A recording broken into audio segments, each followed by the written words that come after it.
Ladies and gentlemen, it could only be the one and only Yellowman.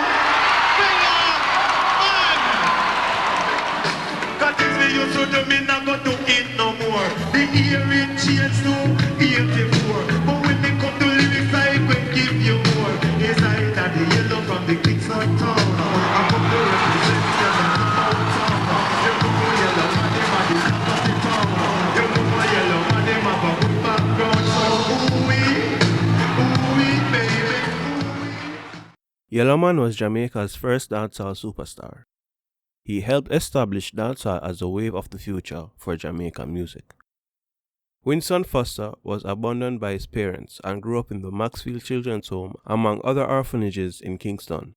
He was shunned due to him being an albino, or Dundus, which was not typically socially accepted in Jamaica.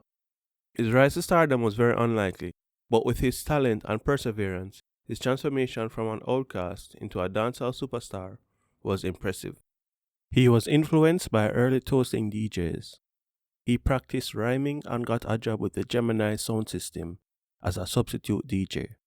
He also began to work with the A sound system in St. Thomas and drew big crowds at his dancehall performances. Christening himself Yellowman and dressing in a bright yellow suit, he peppered his lyrics with jokes about his skin color and his sex appeal.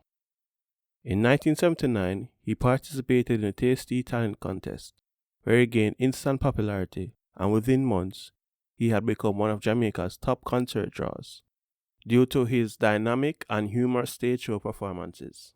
Yellowman recorded prolifically in the early 80s, at one point flooding the Jamaican market with more than 40 singles. He began to receive heavy criticism of being a slack artist, but it was also a big reason for his early popularity. His first full-length album, Them and Mad Over Me, was recorded for Channel 1 in 1981 and featured the hit title track and single, Me Kill Barney, a counter-reaction to Lone Ranger's hit Barnabas Collins. He also gained another hit with Operation Eradication. Despite his success, Yellowman didn't truly hit his stride until he collaborated with the groundbreaking dancehall producer Henry Junjo Laws. In 1982, Yellowman released his LP called Mr. Yellowman, which was released internationally by Greensleeves. It started to break him in the UK and US. It is still often acclaimed as his best album.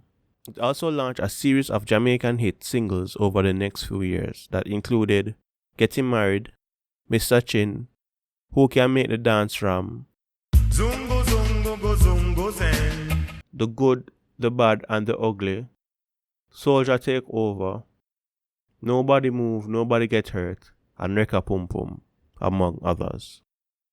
Greatly shaken after his second life-threatening illness, Yellowman completely rethought his approach to music, and thereafter devoted himself almost exclusively to spiritual and social concerns.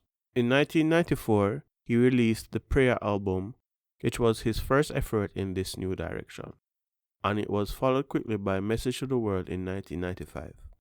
In 1997's Freedom of Speech continued in a similar vein, after which Yellowman switched over to the artist-only label. His first effort was 1999's Yellow Fever, which concentrated on conscious reggae but also featured some good-natured party tracks. Following the 2003 release of New York, Yellowman entered a lengthy recording hiatus, though he continued to perform live. In 2019, 16 years after his last album, he returned with No More War. The LP was the inaugural release on Yellow Baby Records, a label launched by Yellowman's daughter, Karima, with whom he also collaborates. Yellowman is regarded as the king of dancehall. His initial style remains the most influential and has paved the way for countless dancehall toasters that emerged after him.